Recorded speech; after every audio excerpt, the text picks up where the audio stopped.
কেন্দ্র এবং রাজ্য দুই সরকারের সান্নিধ্যে আসার জন্য যিনি আমাদের জেলার কর্ণধার, ইনি ধরতে পারেন আমাদের এখন শিল্পী সংসদের জেলার মানে পিতা। ইনি প্রত্যেকটা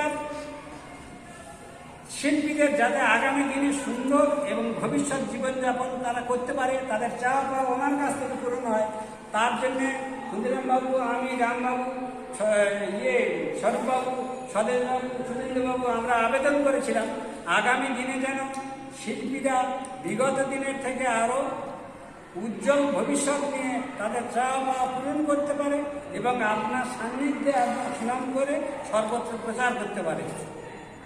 প্রতিটা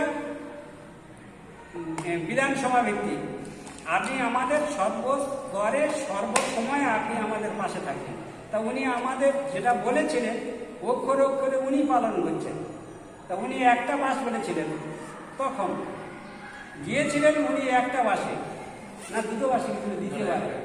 আর এবারে হচ্ছে প্রত্যেকটা বিধানসভাতে একটা বাস দেওয়া হচ্ছে। এরপরে আমাদের চাওয়া পাওয়া কি থাকতে পারে?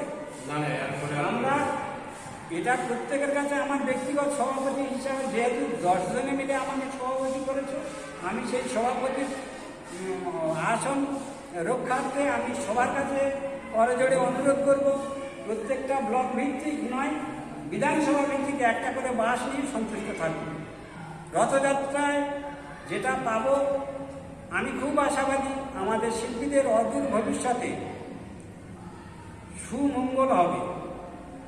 চাওয়া পাওয়া যেটা চাইব সেটা নয়, যিনি আমাদের জেলার দায়িত্বে আছেন বিশ্বনাথ ব্যানার্জি মহাশয়, উনি বলেছেন আগামী দিনে আপনাদের ফল করতালে দেওয়ার ব্যবস্থা করব।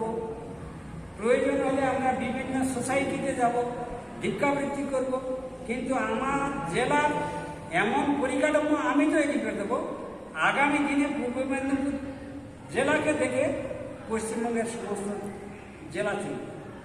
তাহলে সে আসার পরে আমাদের চাওয়া পাওয়া কিছু আছে বলে আমি মনে করি না। উনি ব্যক্তিগত বলছেন ফোন করতাম, আমরা চাঁদা ভিত্তিক করেও আমরা চালাবো, ওই কেন্দ্র দেবে রাজ্য দেবে ওইদিকে নয়। তবে সর্বপ্রথম ওনার টার্গেট আছে রথযাত্রায় গেলে আমাদের সিএম থাকবেন, যেটা আমাদের পৃথিবীর ইতিহাসে আমাদের গর্ব, পূর্ব মেদিনীপুর জেলায় সর্বপ্রথম মুখ্যমন্ত্রীর জন্য একটা হরিধ্বনি হয়ে যাবে।